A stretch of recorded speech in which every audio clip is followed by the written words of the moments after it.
Baik, Bismillahirrahmanirrahim. Assalamualaikum warahmatullahi wabarakatuh. Pada kesempatan ini saya akan coba memaparkan perihal Bursa Efek Indonesia oleh saya Jimmy Komarudin, NIM 010 12 21 30 058.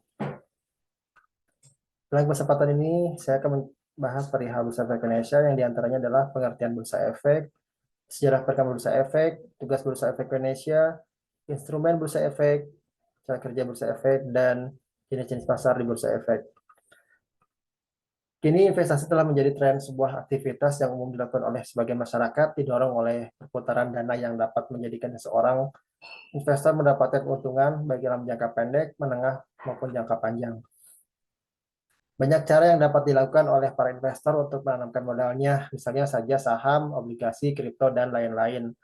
Salah satu tempat yang menjadi wadah untuk penanaman modal para investor, khususnya Indonesia, yaitu Bursa Efek Indonesia atau BI.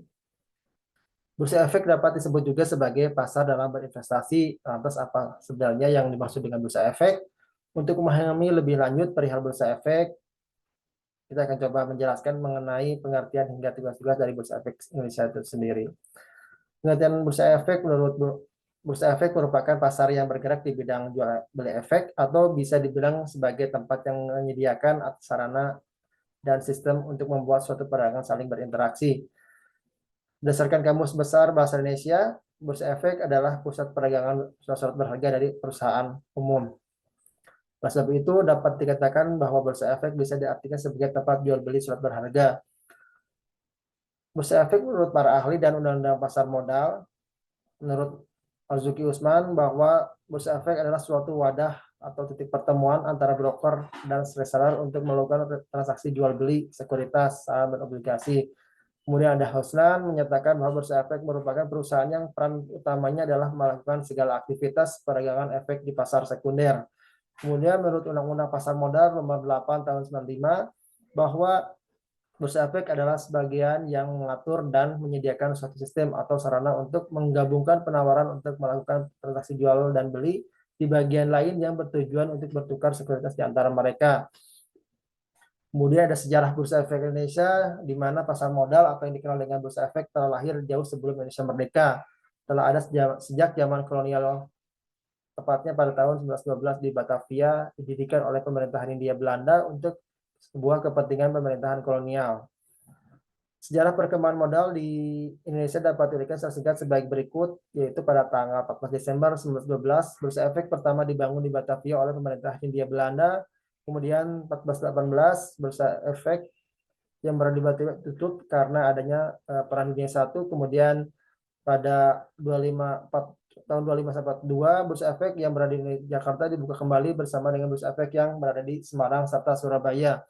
Kemudian 1942 sampai 1992, Bursa Efek yang berlokasi Jakarta tutup kembali karena adanya Perang Dunia Kedua.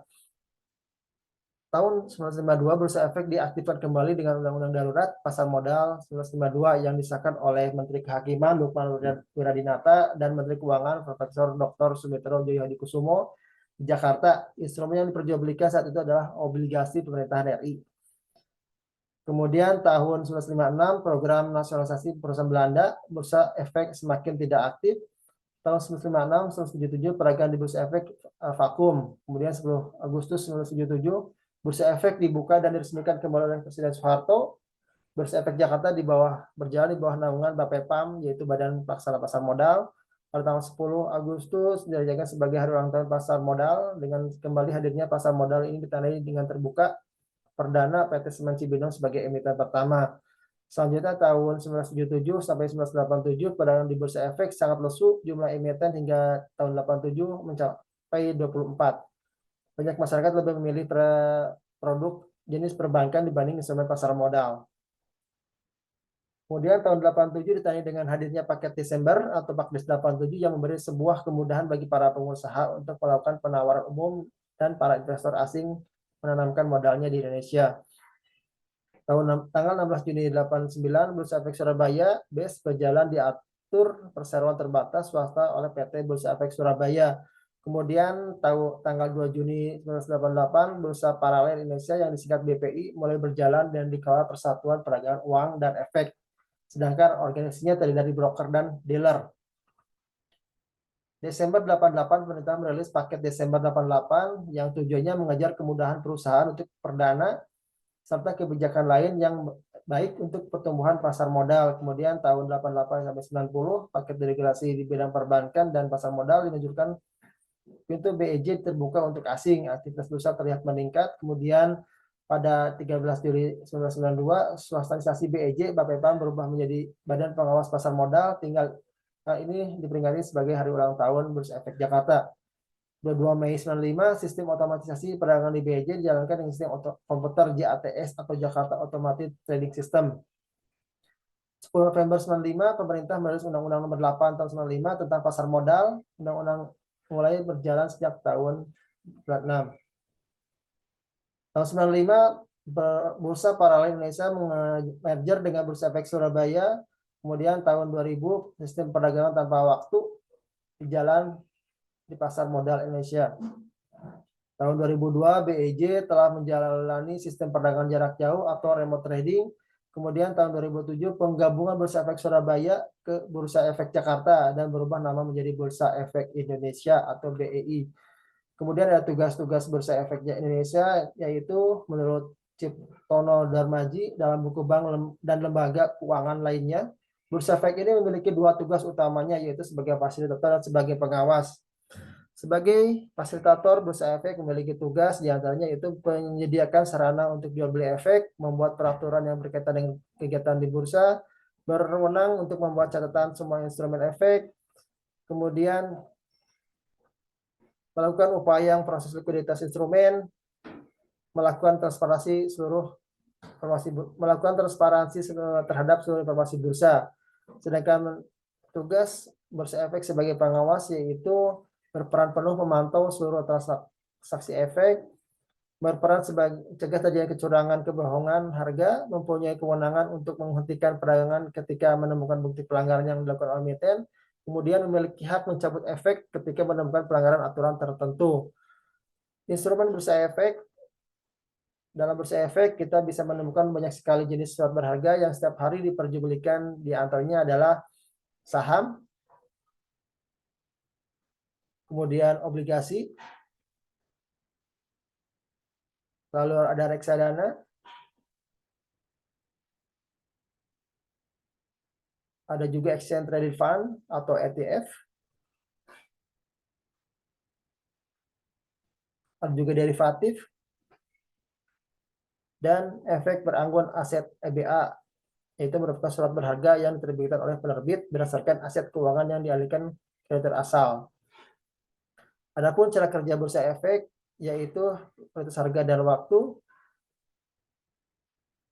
Kemudian ada sistem dalam pembelian saham, penyelesaian transaksi saham, juga ada jam operasional, pengawasan transaksi. Kemudian jenis-jenis pasar efek jenis-jenis pasar di Bursa Efek yaitu ada pasar reguler, pasar negosiasi, dan pasar tunai. Pasar reguler yaitu pasar di mana suatu perdagangan efek yang berjalan berdasarkan proses tawar-menawar secara lelang yang berkelanjutan oleh anggota Bursa Efek melalui JATS. Penyelesaian ini dilakukan pada hari bursa kedua setelah melakukan transaksi bursa. Hari bursa hanya dari Senin sampai Jumat, maka penyelesaian pada hari bursa minggu selanjutnya adalah hari Selasa. Kemudian ada pasar negosiasi. Pasar ini dijalankan berdasarkan sistem tawar-menawar secara langsung baik individual maupun secara lelang yang hasil penyelesaiannya dilakukan berdasarkan kesepakatan para anggota Bursa Efek. Kemudian pasar tunai merupakan pasar yang dilakukan berdasarkan dari hasil proses tawar-menawar secara berkelanjutan oleh anggota bursa melalui JATS dan penyelesaiannya dilakukan pada hari bursa yang sama dengan terjadi transaksi di bursa. Berikut ada sedikit video perihal pasar modal.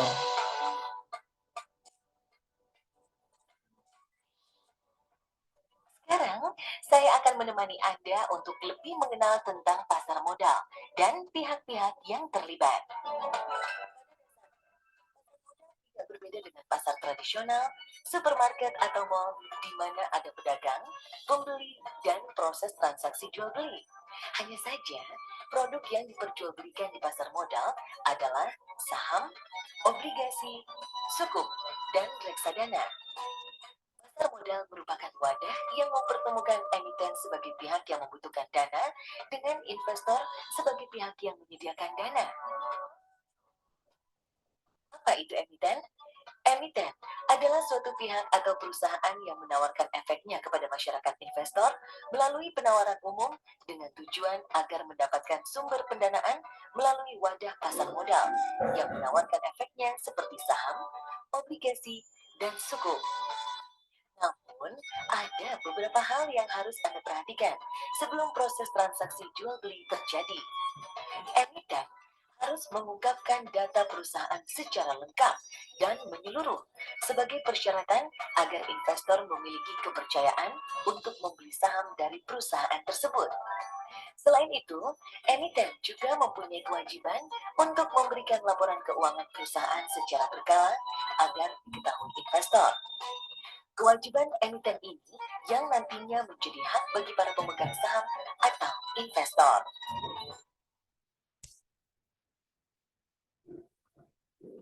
Baik, demikian yang dapat saya sampaikan. Bila tidak, Assalamualaikum warahmatullahi wabarakatuh.